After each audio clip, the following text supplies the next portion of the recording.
I was just gonna say, I only see 4 people. Like, you guys.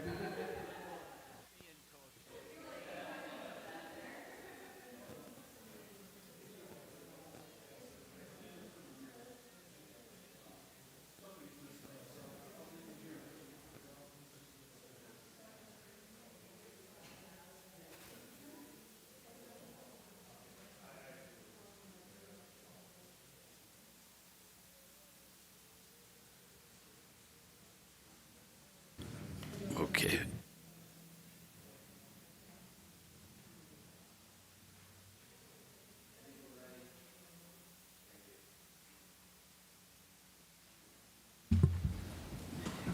Is there an agenda? Do you have an agenda?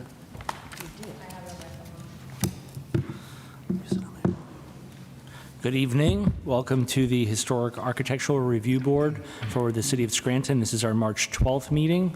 It's our regularly scheduled meeting. We have 7 applications tonight, so hopefully we go quickly. I'll start with introductions. My name is Michael Muller. I'm the chair. Katie Carney, historian. Katie Gilmartin, member at large. Thank you. Sorry. Still, Conrad Katie Gilmartin. Bosley, real estate broker. Vitos Kikozo, architectural historian. John Finnerty, solicitor. And Don King is our, what's our official title for you tonight? City planner. Our coordinator tonight. Thank you for coming. The first application is for a project at the address 305-307 Penn Avenue. This is for a mural.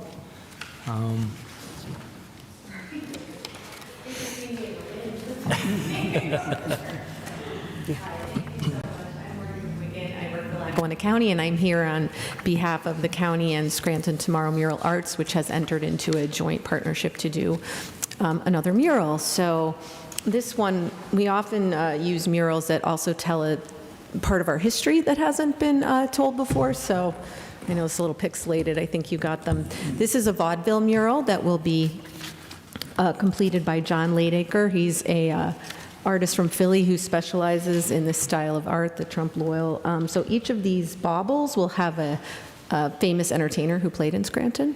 So this will, for those of you who are with the on Penn Avenue and Linden, where there's right now a wall and a parking lot. So. Thank you. I know there was a conversation, and maybe this is just for all murals, but in a recent conversation we had about one on Mulberry Street, there was an issue about kind of the lowest level of that mural standing up to moisture, salt, things like that. Could there be an attempt to hold this up a little bit off the? Yes, I think there was a discussion. Unfortunately, Rose Randazzo, who's our technical person, was not feeling well tonight, but I know when we had the site visit, we did talk about that, but I will confirm that. So, yeah. Yeah, I think it just protects the longevity. Yeah, totally, because the snow and the ice and everything, yeah. What is the surface going to be? Is it going to be just painted and then covered? He is actually an artist that works in polytab, AKA parachute cloth, so it's a different style where he can actually work on it inside and think of it like wallpaper, that it's paint, it just absorbs right into the wall. So it will be paint, but it's applied in a different manner. So he'll be working on it. It'll take a while to get it painted and then be installing probably in the summer of this year, or next, yeah. And will there be? I'm sorry, maybe that didn't answer the question. That's a start. Yeah. What is the approximate life of the? Oh, this could last like 40, 50 years with this technology. Thank you. Sorry, I was so practicing the word polytab there near the end of the question. Thank you. Yeah, any more with technology, and the county likes to invest in projects that we're very careful, because if you don't do it right, it'll only last 5 years. So all of the murals we've done since then, whether they're paint or polytab, we make sure we'll have longevity. I'm sorry, what other of the murals have been that polytab, just for my curiosity? The office mural is the other one. That may be the only one, but we have worked. She was also an artist. The Philly Mural Arts Program, I think, exclusively works in polytab. But yeah, the technology isn't really different than paint. It lasts as long. Any further discussion? Okay, I'll entertain a motion to accept. So moved. Is there a second? Seconded. Katie, all in favor? Aye. Aye. Thank you, and I'll get that answer just for you. Going to abstain, as I do with the murals. I know why. Thanks, Katie. Okay, the second application is for a project at 1000 Wyoming Avenue. I believe this is Scranton Prep. And I think there are individuals here from Costanzo to present. This is for cleaning, repointing, roof repair, and painting. If you just wouldn't mind introducing yourself, so as a record. Hi, Charlie Bragg from LR Costanzo. We are the general contractors. I have with me Jeff and Grant Marshman from C&D Waterproofing. They're going to be performing the majority of the work. So as a high-level summary, there's 4 main pieces of work that are going to be performed on just the original portion of the building. This doesn't include the gymnasium or the arts and science wing. So first, there's a small drive-it repair on the rear entrance at the top right corner, maybe 2 feet by approximately 4 feet, that's going to be repaired. It's cracked and broken at this point, so that's one piece of work. Second is on the 4th floor of both the front and the rear of the building. That is wood and metal corbels going up from the bottom of the 4th floor roof up through the soffits. They need to be repainted, so it's wood from the window level and the soffits, and then the corbels are a metal. So they're going to be hand prepping, scraping, and then repainting with an acrylic paint to match both the front and the back, and they'll use a direct-to-metal paint for the corbels, again, to match what's there existing. The third piece, which I'm going to let Grant and Jeff, and third and fourth piece are the roof repairs. So the majority of that work is the EPDM roofing on the main portion of the building, gets patched and replaced. Not a total replacement, but I'd say maybe 50 to 60% of the area, as well as terracotta repairs on the ridges of the front mansard roof, and I believe it's the roof in the rear mansard roof, which Grant can talk more to if you have specific questions. And then there is brick and stone repair work and restoration work on the front and the rear of the building. There will be some brick replacement. They've already selected a replacement brick that matches. And then there'll be stone repair on, it's really the backside that's not seen from the street level, on the backside of the mansard roof. And then there is also in the rear, Jeff, a brick replacement, a brick replacement of the rear where they're going to tear it down and rebuild portions of it. Portion of the parapet wall on the back of the building has to be removed and rebuilt. The rest is just selective areas. What is the present covering of the roof? There's both EPDM on the flat, and then it's terracotta roof panel. And I'm sure the terracotta replacing will be similar to the... Yes, actually, the owner has attic stock of the terracotta, so we'll be using their attic stock for the pieces that get replaced. Thank you. How much replacement do you think there is of the terracotta? And what's it? I think it's Yeah, so we have an allowance then for roughly 50 pieces of terracotta tile. And then there's also an allowance in for, there's like a ridge cap that goes on as well. We have an allowance in for 20 pieces of that. It's basically, it was done off a visual inspection, so we don't anticipate getting into a lot of it, at least more than 50, regular tiles and 20 of the ridge. So it sounds like a small percentage of the tile that's there. Yeah, no, there's attic stock that the owner has, so we'll be replacing in kind. Yeah. The good thing is seeing that these gentlemen did the inspection and worked with Kerry Potter, the architect, to come up with the scope of work that was required for the repairs and replacement. And how much brick would you say is getting replaced? There's a section of parapet in the back that I mentioned earlier that's, it's probably 24 feet in total length, but it's actually a pediment. There's, I don't know, there could be 3,000 brick there, just in that wall. But then after that, we're going to be inspecting and restoring the front and the rear of the building, and that'll be on a selective basis. So it's just going to be where there's fractures or, severe cracks or things like that. So maybe another couple hundred brick throughout the whole of the facade will get replaced. And then, defective mortar joints and that type of thing.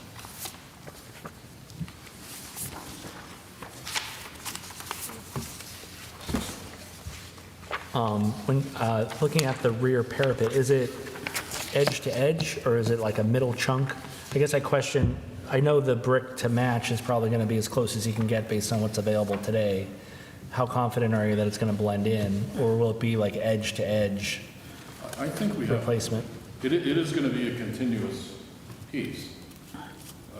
It goes to the top, then there's a decorative stone piece on the top, then another section brick down to another decorative stone. So they'll be kind of like segregated those pieces. But we think the match is going to be really good.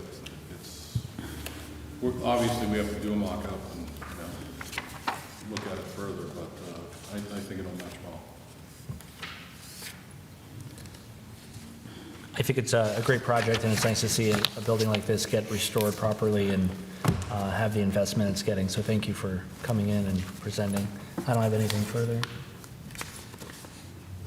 Nope. I'll make a motion to approve as submitted. Thank you, Katie. Is there a second? I'll second. All in favor? Aye. You abstaining, or did you vote? I said aye. I don't think I need to abstain because I went to prep. Do I think that's okay. Thank you. Thank you, guys. All right, third application is 97 Lackawanna Avenue. This is for painting.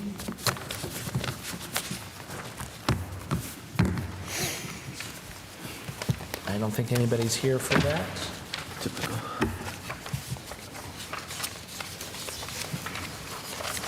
This is for the Penn Furniture Building.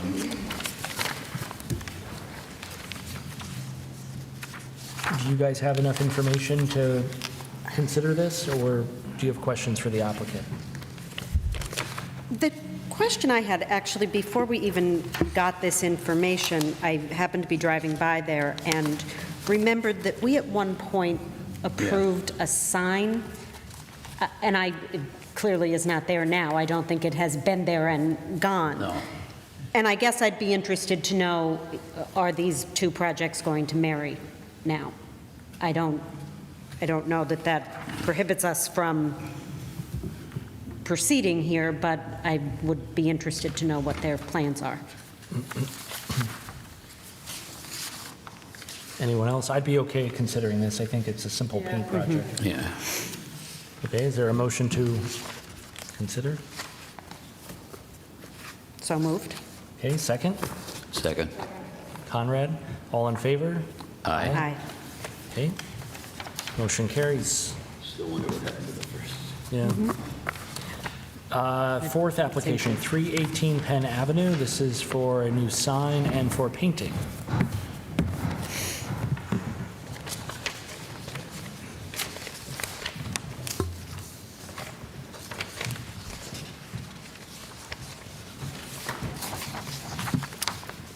How are you? Hello, good evening.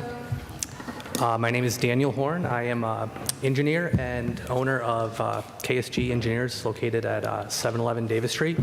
My partners and I recently purchased 318 Penn Ave, located next to AV Lounge, and currently we're performing interior renovations.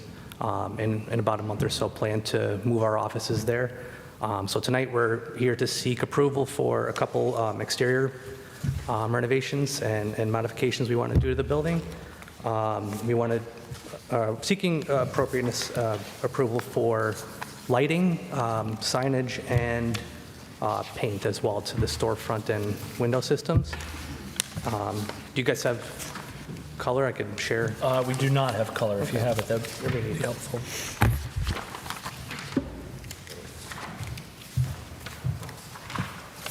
Thank you so much. Come prepared. Thank you.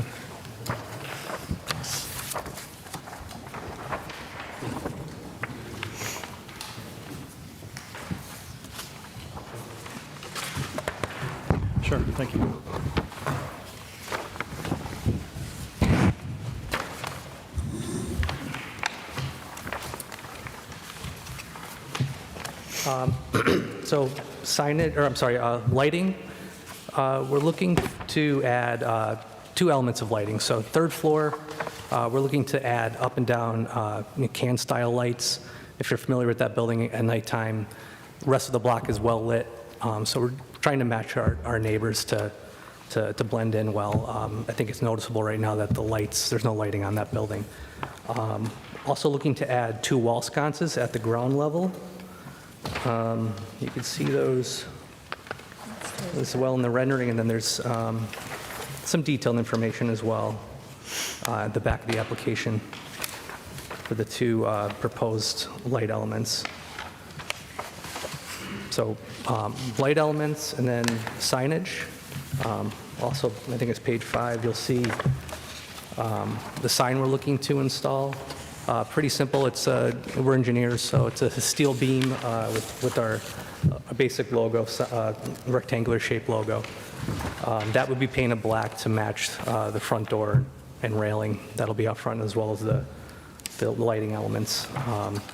And then finally, painting. I'll introduce our architect.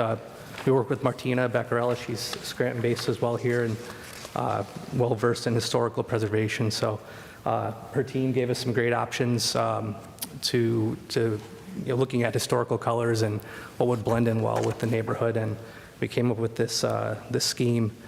And here on the last page, there's some samples for you. It's a bluish tone as well as some classic white. And we think it'll work well. The facade's in great shape. We're also going to do some light cleaning. Just take some grime off the building, clean the sills, and that's it. Unless you have any questions or. I did have a few questions, if you don't mind. I think first with the up-down lights, I think it's a great addition, and I didn't realize you're the only building not with it. Yeah.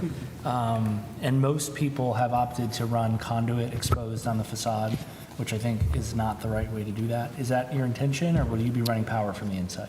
We would run from the inside, yeah. We've already looked at that. We have to remove some ceiling in the second floor, but yeah, I agree, the conduit shouldn't be exposed. Yeah, you can see it on the rendering on the first page. We don't show any conduit there, it's just surface applied. I think just the middle light is going to be a little on a standoff so that it doesn't. It gets up fast. Good. Yeah, this still projects out from the building. We want to make sure we. Clear that. For the sconces, are they down light only, or are they up down? They're both. Yeah, they kind of project side to the side. And then, how far, I don't know if does the sign have a horizontal dimension on it? Maybe I saw it. I'm sorry, what was that? How far does the sign project? Oh, sure. Last page, there's some dimensions there. I think it's 2'8". Oh, there it is. Okay, got it. I think the rendering shows the scale of it, right? On the Yeah, first it's page. pretty small. Yeah. It's a smaller building. We don't want to be too large. They're low-key structural engineers. I think these are tasteful modifications. Congratulations on your building. Thank you. And welcome downtown. Yeah, we're excited. I don't have anything further. Is the apparatus that the sign will hang from, is that metal?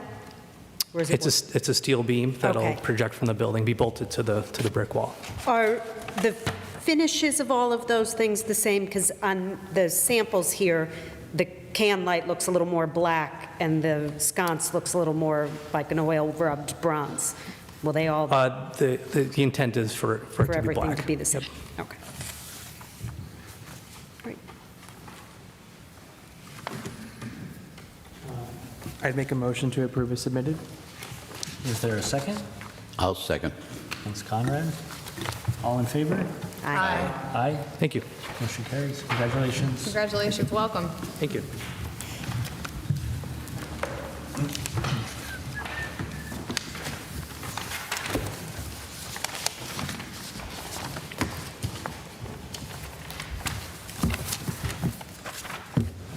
Okay, next up is 501 Vine Street. This is for a sign.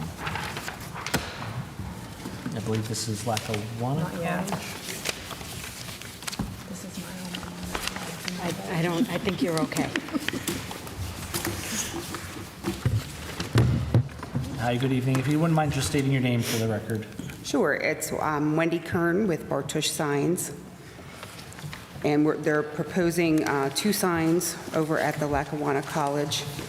One is on the corner of Vine and Adams Street, and the other is on the corner of Vine and Wyoming. They're going to replace the signs that are there now with new signs to match their logo and their design that they've been using at all of their campuses. The sign is proposed to be internally illuminated, but it will be a routed aluminum. The only thing that will light up will be the logo and the lettering. Everything else is going to be aluminum and won't light up at night. And they're using their typical blue colors, again, to match their logos. We don't have any photos of the proposed sign here. Do you guys have it? I know it was shared in the originally. I have You have it? extra copies. Sorry. Yeah. I know, I was like, wait a minute, these all look the same to me. Yeah. You have it? The signs are identical. There's just one on each corner. Thanks. Here, guys. Okay. Thanks. Oh, maybe I passed around too much. I have option 5, sign 1. I have option. I have Sign 2. sign So 2, yours goes option 1. Option, so what? All right, this goes Okay, with this. so there's option 1 and option 5? Is that correct? There was Okay. different options we had given the customer. That's sign Okay. 1. I'll take that one. Which one? Here we go. This is your other sign. Okay. Yes, and then sign 2. We have sign 2. Yeah, they have sign 1 and sign 2. Option 1. Okay. Sign 1 and sign 2. Okay, thank you.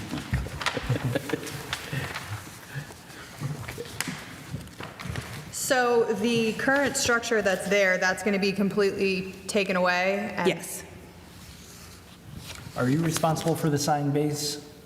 We have someone who's contracted to do the sign base, so that it will have the stone, but we're working with them. They're part of our department.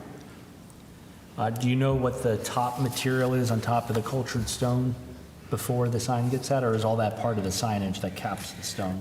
No, the stone, usually what it is it's usually a concrete slab on top of the stone, and then the sign sits on top of that. I see. Yeah, it's not depicted here, but I understand. I think it shows up in this one. So what's the sign made of? The small. The power, the current sign does not have power, correct?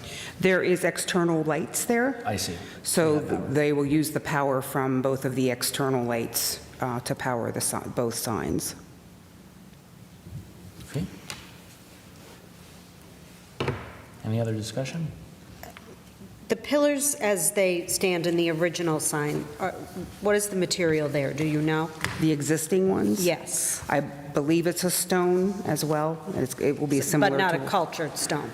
Yeah, that looks to be real stone. Yeah. Yeah. Yeah. Yeah.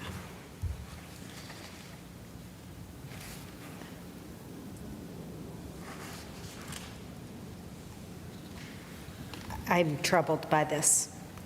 I don't think it's sympathetic to the structure. I would prefer to see it incorporate some of the original design of the sign. I think something erected out of real stone should be adapted. I mean, I can certainly understand wanting to accommodate a more updated logo, but I don't care for this. No. And I don't know if simply not caring for it is the best way to convey what I'm trying to say here, but Well, it doesn't match, particularly the one right in front of what was the high school originally. It does not, what is there really took into account the building, and this does not, in my opinion. I would agree. Would using a real Better stone veneer be an option in lieu of cultured stone for the small base? whether it's repurposing the stones that are here or sourcing new stones? I'm sure I can check into it and see what materials are available or what they can use. So you're talking just about the base? Yep. I Yeah. believe that's what your concern. Well, I mean, my concern is actually the entire structure. Katie just gestured over here. I think replacing, I mean, even though I have to admit, I prefer the way this looks now without the logo, but I understand that there's a branding issue here as well.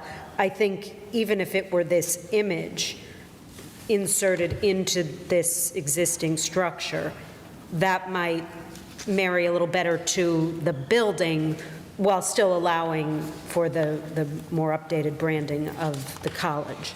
So what you're thinking is the structures that are there, Yes. replace the signage that's on there, or keep Yeah. that structure and just do the new logo and new letters on there? Yes. Yeah. That's what I would be most comfortable with. Yes. So I would make a motion to table for you to go back to the owner and Okay.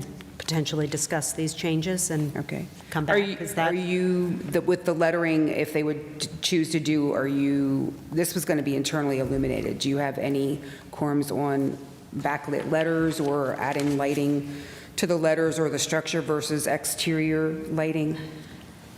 I would yield to someone with more expertise than I in terms of what would be appropriate with lighting. I don't mind it being lit if you kept the pillars. I mean, I didn't mind the new design. I think the cultured stone looks a little underwhelming compared to what's there. So I'm in favor of either using new stone or keeping the structure, but I have no concern about the illuminated sign itself. If you could add power and illuminate the panel between the pillars, Between the pillars that are there? yeah. Okay. Okay, and you have no objection to this, the logo? I don't have it, yeah, I don't. Okay. I mean, I'll be honest, I don't love it, but I don't, I don't know if we can. I can't change their logo. Can we You know, redesign I Lackawanna's mean, logo while we sit here? No disrespect to the fine people at Lackawanna College, but Yeah, but I agree with the context of where the sign is located, I agree, yeah. yeah. Especially because it's so well trafficked. Everybody Yes. drives by the one by the old high school. Is that Central? I think of Central. Central, I think, yes. yes. So there's a motion to table. Is there a second? I'll second. All in favor? Aye. Okay. Sorry, we'll see you next month. Nope, that's quite Thank you right. very much.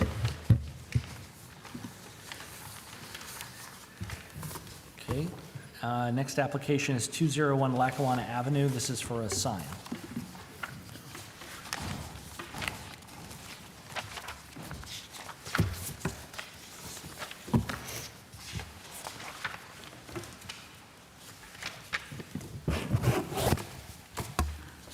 I'm not sure. Do you have this one? I only have one for. Good evening. Good evening, everyone. My name is Kevin McDonough. I'm with Max Signs. I'm here on behalf of Slipco, arm of the chamber. I understand you have black and whites up there. Actually, we only have one photo that was printed, so if you have more, that would be helpful. I have colors for you, and I actually have how we. Thank you.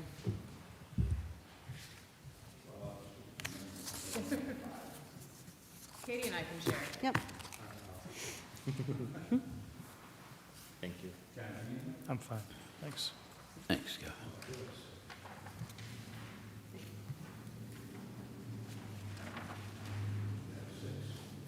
Oh, thank you.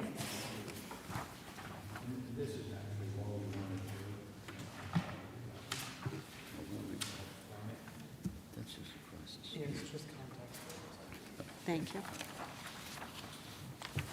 It's just showing context across the street. Yeah. Sorry.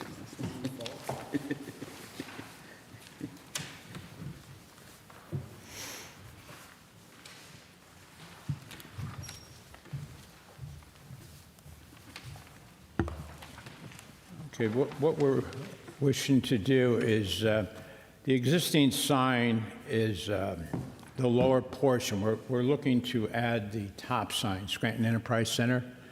Many years ago, we were in before and received a variance for this sign. And at the time, the Scranton Enterprise Center sat below where KLP is now, the architectural firm. And they always thought there would be enough panels when we designed it and put it in that we wouldn't need any more. Now we have more, they have more tenants and they're looking for signage. So the chamber came to us and said, we need more room there. So this is what we proposed to them, is to take their sign, essentially build a new one, move it up, take their panel and move it up. And what we're looking for is, as you can see, 15.8 square feet of additional signage onto what's done. What we've designed, and you know, Michael, you're an architect, you could appreciate this. This has been engineered to sit on top of what's there, the steel structure that we actually built and installed, and it was all engineered at the time because it was a brand new building. And they had no signs when they designed it, and then, so we gave them what they were looking for, and it's been up there quite some time, I think. So this is what we're looking for. Kevin, is that the additional sign also anchored to the wall? No, this is engineered to sit on the steel structure that's there. Thank you. You're welcome. I actually worked on the design of this sign in a former life. I'm very familiar with this. I think you've done a nice job adding to it. It's probably the only way you could add to it nicely. Two questions. Are the signs below backlit? Is that an illuminated box? Yes, they're internally illuminated with LED lighting. And the top panel will also be lit as well? Correct. And how deep or thick is that top panel? The sign on top? Yeah, the frame. There you got me, but I would venture to say it's at least 10 inches, Okay, so probably it's got some close, thickness. 10. It won't expand beyond what's there. It's all symmetrical, I guess you could say. Got it. I think it's very nice. And then it'll be painted to blend in what's there, matching. It's not going to be any different. I'll make a motion to accept it as presented. Thank Second. you, Conrad. Katie, second. All in favor? Aye. Aye. Thank you. Thank you. Appreciate it.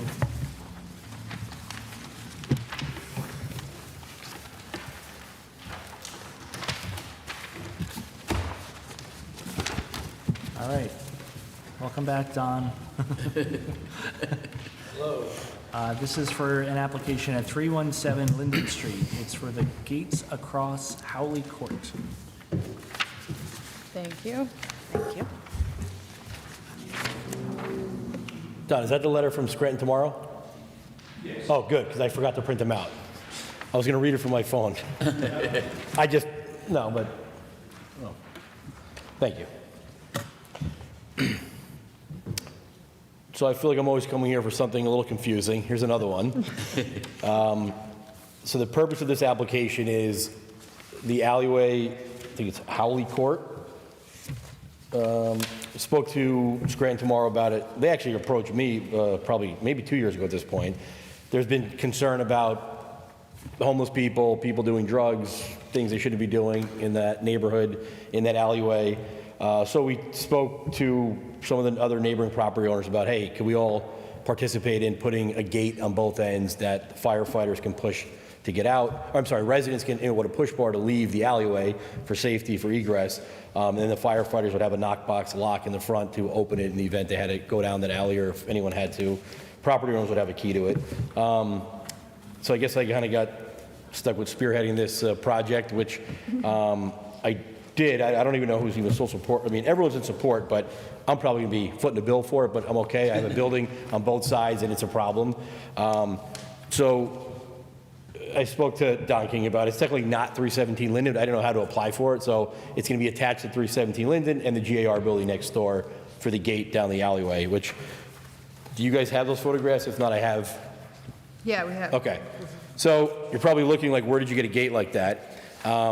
Every building that I renovate, when I rip things apart, I save everything. I thought it was a neat old rebar, probably 130 years old. They were in an old floor. They're like spun rebar. So I just told my metal guy to make a gate with them to make it look like it's going to be painted black, obviously. This is just prime steel. Before I even knew I had to come here for it, because I thought it was a gate in an alleyway and it wasn't a big deal. But, so, I mean, it could be modified if need be, but that's what he fabricated from the old rebar that I had that I thought would be pretty neat to paint it black. It'll be set back, so it's not like that visible from the road. I don't know, 20 feet maybe from the road, whatever the width of the sidewalks are, plus a little bit further back, is what the intent is, to put one there. We could do the same on the other side. I might even go with something cheaper on the other side because it's not even visible. It would be like in the middle of that court. But I'm up for whatever, so that's why we're here, to see your thoughts on installing this gate. I think the intent is, right, because to keep people out that are making it unsafe and dirty, and I'm constantly having the alleyway cleaned, and there's needles and all sorts of things that we don't want in our downtown. So that's really why I'm here, to present the gate concept and get your feedback on it. You own both buildings, is that? I do. Okay. Yeah. It's a space between where Kevin's is going and where... It's actually where Scranton Tomorrow used to be, which is where Kevin's restaurant, the kitchen's going to be. Right. And the place where the building is Scanlon's in it. Yes. So it's that... Yep. Never even noticed. I didn't know. I didn't even notice there was... Until I read this later, I didn't know that Howley Court was even in the alleyway. And I guess, from my conversation with Don King, is like, this is the first step, but probably needs some blessing from council to put this gate in technically a city alleyway, although a lot of buildings have, at least my building has a set of steps that I didn't put when I bought the building into the alleyway, and there's some other structural steel in the middle of that alleyway, so it's definitely never going to have a vehicle drive down it, but I guess it's still a city alleyway, so we need to get their okay on installing the gate. I think it's referred to as a cartway. Yeah. I think on paper, I don't know. It's probably the only one in the city. I think it's only like 8 feet wide. Probably. Yeah. I see from the pictures, there's some fire escapes in the back of that building. Is that what? So one of them is from the GAR building, my building next door. Right. And then further down, I believe it's the one where the dance studio is. Okay. Scranton Dance, whatever, I forget the name of it.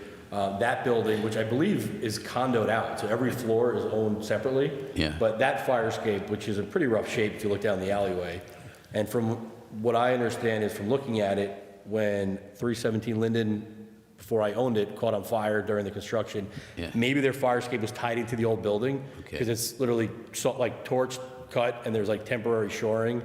That needs a little attention, but that is landing right in the middle of that alleyway. And this is the view from Linden Street. How far the one that... I think the idea is like a foot or two in from the corner of the GAR building. Yep. So it's not going to be right on the end, but No, I think but like, where does it end? I mean, where's the... Next one. The second. oh, where's the second gate. Where's Got the it. second gate? So front gate here facing Linden Street. The second gate, I actually don't have a picture of that. It's going to be one down from the back door of AV, if that makes sense. Oh, okay. So You're not even gonna it's see the it's other just one. not on it's not just at the No, beginning of that your gate building. would be between the back of my building, 317 Linden. Right. Yeah, and the back of where AV is. Oh, okay. All right, just perspective. Just because there's the buildings don't go any further than that, so. Okay. And it would be like in the middle of that building, because it's far enough in so they can get into the back of their building and they get deliveries and stuff, so. Okay. Thank you. I do know this is needed because my office has been in this proximity for a while, and there's always people back there that probably shouldn't be back there doing whatever they're doing. My questions are around just functionality for the businesses that are using that alley. So obviously, if they're egressing, they have the panic bar, but I don't know, if they're taking the trash out and they're trying to get back in, would they have a key? Every building owner on Penn Avenue whose back of their building is, I don't want to say affected, but, benefiting from this, would have a key. There is a little bit of information about that in this letter Oh, that we've just just got. received. But, I mean, it looks as though the fire and police have been part of this process, and as you said, this will go to council. So Yeah, Leslie Collins originally spoke to every property owner on Penn about this, and then it just kind of took a while to get to this point. But I think everyone on the block is in agreement to doing it for the reasons that we're here to discuss. So yeah, everyone would have a key. If I'm reading between the lines and what I see in this photo, I see some side panels laying on the ground. Is the intention for there to be 2 fixed side panels that attach to the buildings, and then the gate hangs off of those? Yeah. Or does it get posts down? Like what's going up the gate? Good question. There are 2 fixed panels on the side, and this gate in the center, I want to say it's 4 feet wide. No, maybe it's less than 4 feet wide. I don't know, it's pretty heavy. I can't imagine that It's going to hang? it's going to hang. It probably needs some You extra might have 2 support. posts on either side of it. I would think so. Yeah. It's a heavy gate. I don't think it's going to just freely hang if it's just anchored to the side of the building on that side panel. So my only, I think, question I think this is a good idea, and I can only imagine that it's needed based on the picture you've given us. I understand that the second gate is going to be further away, but I think that if we're looking to clean up this alleyway, cartway, that you can see, that I would think that both gates being the same would be what I would want to vote for. I'm fine with that. Okay. I agree. And I do like the design. Your steel guy did a good job. I just told him what I thought would be Very cool and look like it's been there. When it's painted black, it'll match everything. Yeah. And then when he dropped it off there, and I was like, wow, these things are heavy and they're big. And but I think it'll do its job. So, and all that garbage you see behind there, the goal is that when Kevin's, which would be the name of the restaurant where Harry's Bar was, is up and running, they're going to get a dumpster across the street. And then, so there's not going to be garbage in this alleyway. That's currently, I believe, 16th Ward, but because it's open, everyone just throws their garbage there. Yeah. And that's also part of the problem. So it's going to clean it up for multiple reasons. I think why this gate is successful is I think it's tall and it's kind of foreboding and it's durable. And I think no one's going to climb it or knock it down. I would hope the second gate, whatever it becomes, that's probably where most of the traffic is coming from, because I think they come up the cartway from the other side. Yep.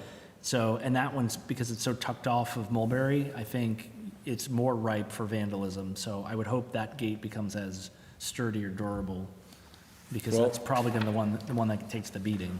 Yeah, you're right. Yeah, so I'm totally fine with having both gates exactly what we see in this picture here. Okay. Well, then I'm comfortable making a motion to approve as written, with the understanding that both gates will be the same. Yep. I'll second that motion. Thank you. All in favor? Aye. Aye. Motion carries. Thanks, Don. Thank you. Thank you. All right. I guess if there's one more thing I could just share with this board, just something I just found out. I appreciate everything everyone on this board does for the downtown and preserving everything with what's going on downtown. I was here probably a year ago about the digital billboard, and I just pretty much gave the information that I knew. You guys voted how you felt appropriate. Council voted the same, and I just found out last week that the city issued that guy a permit for a digital billboard. And I bet no one even knows about that. I just found out because he reached out to me, and I was like, wait, you got what? You have a permit for what? How? And he said the city, he threatened to sue the city, and they backed off and gave him a permit. So just thought you guys would want to know that, because I don't know who knows it yet, but I don't know where it's going to go, because from what I understand, the only way he can get power to the billboard is through my building, which I'm not agreeing to by any means. But it's just, you know, you guys are doing your job, and then for that to just issue them a permit without anyone knowing, I don't know, bothered me. Yeah, no, there are a few passing things along. to be frustrated about in the world, and that certainly could be one of them. And my argument's the same as it was then, is that if They get that approval, which now they have a permit. I don't know how he's going to get power. He might not, it might never go anywhere. But if he does get power, every other person that applied for a digital billboard is going to be back saying, give me one, you know, and that's the problem. Like, where does it end? It sets a bad precedent. It absolutely Because now they know does. the path. You just So- got to go threaten to sue. Don't kill the messenger. I just want everyone to know about that. Thank you. Thank you. Thanks for the update. Thank you. All right. There's no other applications. I guess we could talk about maybe meeting minutes. Is there an update from your end, Don? I'm still working on Okay. minutes. Okay. Next is, how about invoices? Is that the same? I think we typically see some invoices come through here for the newspaper posting and for our solicitor. I haven't gotten any invoices, but I don't know, John, do you have anything outstanding?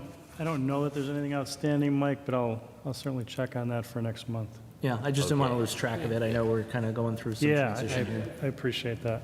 If you do, email them to Okay. me, and I'll check. Well, I think the law department put the annual ad in, so that's been paid for already. I'll check that. Okay, is there any other business? Do you think we need to discuss what transpired this week with the hearing and the city council, the previous city council meeting?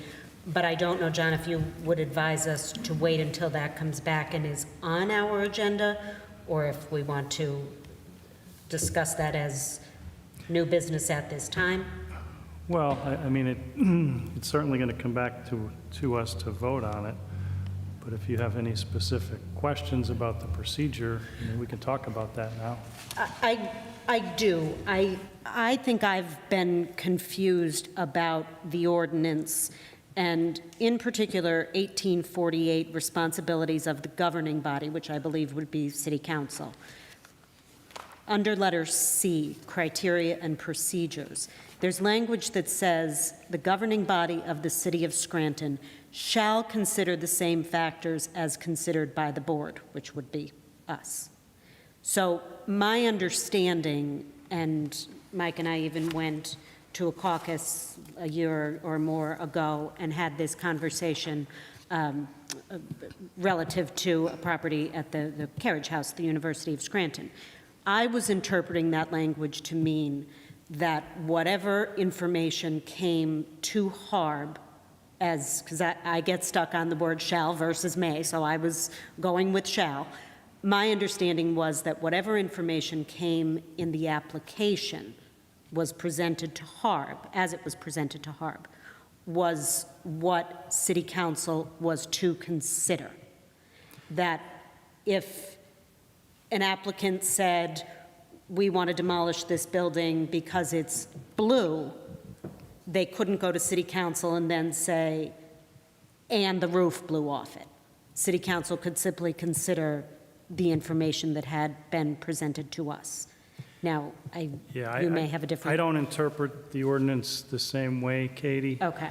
And specifically when the ordinance references the term factors, I think that's synonymous with the term criteria.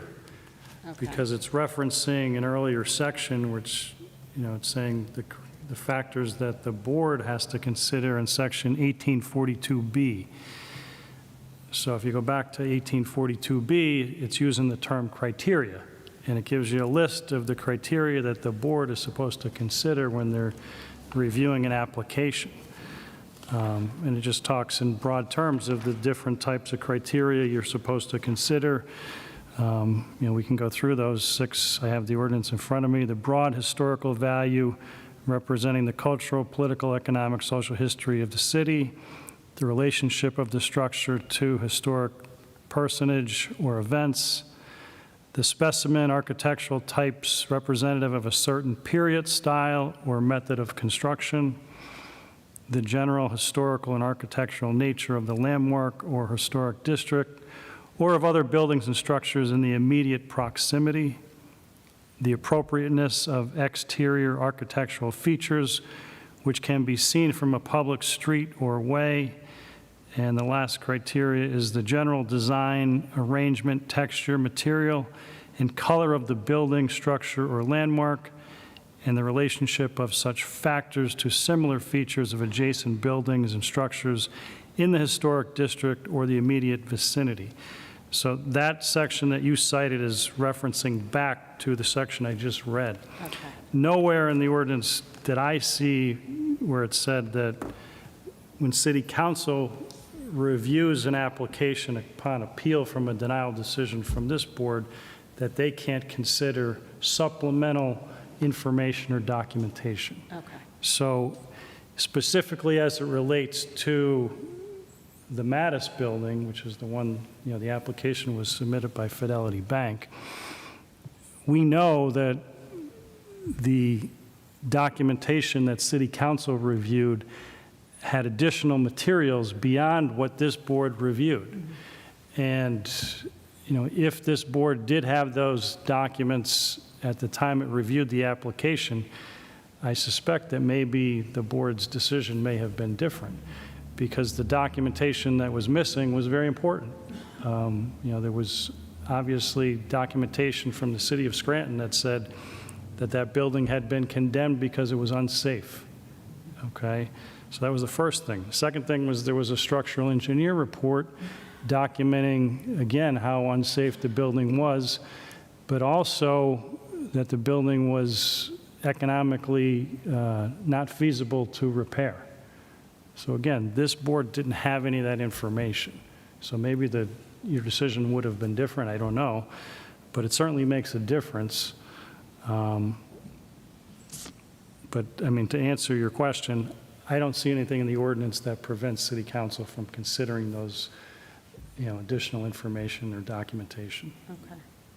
And I guess that also speaks to the broader issue of the information that the applicants are able to access. I think there is always room to improve the website. It certainly seems as though, depending on the circuitous route that one goes to find the application, they may come up with different information. Is that fair to say? What is required? I mean, I do think the application that comes to our packet, it's quite clear that especially in a demolition application, this material should have come to us. I can't understand why it didn't. I don't think we all have to just assume that it's obvious that a property would be demolished.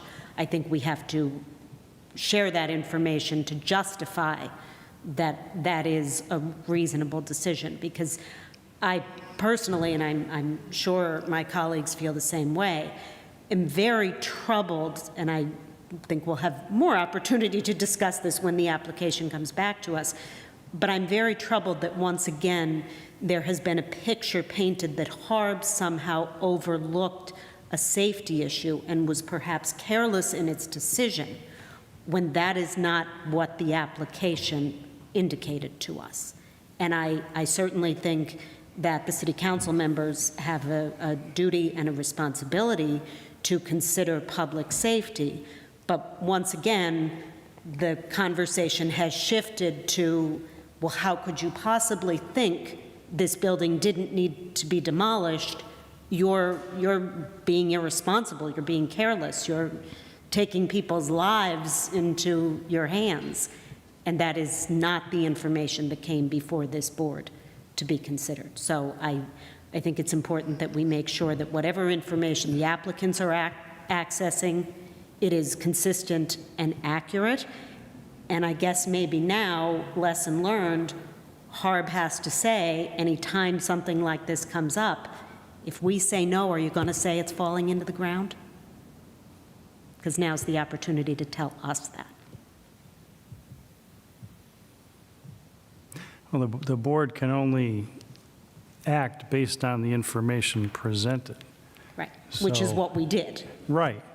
So when you look at it that way, whoever's offering the criticism, I think they would have to. Would you like the list? Because I kept it. I read the newspaper, so I understand, but I don't remember the exact dates of how this all transpired, but I do know that the structural engineer's report was not dated until after the date of our meeting at which we issued that decision. So clearly, we didn't have that information or that documentation. And with all due respect, President Schuster was aware of that. He and I had a conversation about the process. I did not wish to influence anybody's decision, just to say that, as my understanding was, you're to consider the same information. And at that point, and in the legislation that Mike shared, we realized that they did have additional information. So City Council was certainly aware. In fact, Mr. Schuster at the public meeting even indicated, directed that that information should come back to us, which I don't believe it did, although it was available to us in the legislation.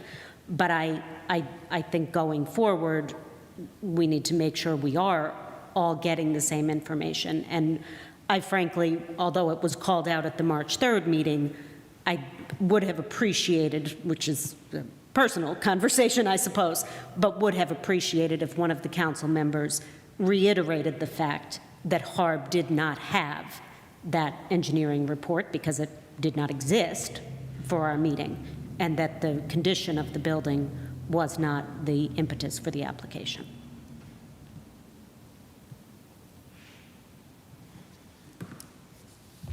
Thank you on that. Is there anything else on that topic or others? All right. You know, the zoning, and this was something else that Mr. Schuster did mention, I believe it was at the March 3rd meeting. I think they were also concerned about, confused about the zoning with the parking lots. If we could have an whatever's being provided to City Council, I think if that language could also be provided to us so that we're all clear on what parking lots are and are not allowed, that if that could be included in our upcoming packet, that would be great. Yeah, again, I could speak to it briefly, but basically, our zoning ordinance says now you can't take a building down and make it public parking, but you can have parking to supplement your own building. Yeah. So the only parking that's prohibited, I guess, in the downtown is parking that's open to the public in general. Okay. If you could provide that language, Sure. I would appreciate that. Yeah. Thank you. Thank you. All right, if there's nothing further, our next scheduled meeting is April something. April something. It's publicly advertised, so please join us for that. And I'll entertain a motion to adjourn. If we're the second Tuesday, it's the 9th. The 9th. The 9th, Yes. April 9th. Motion to adjourn. Is there a second? Second. All in favor? Aye. Aye, meeting adjourned.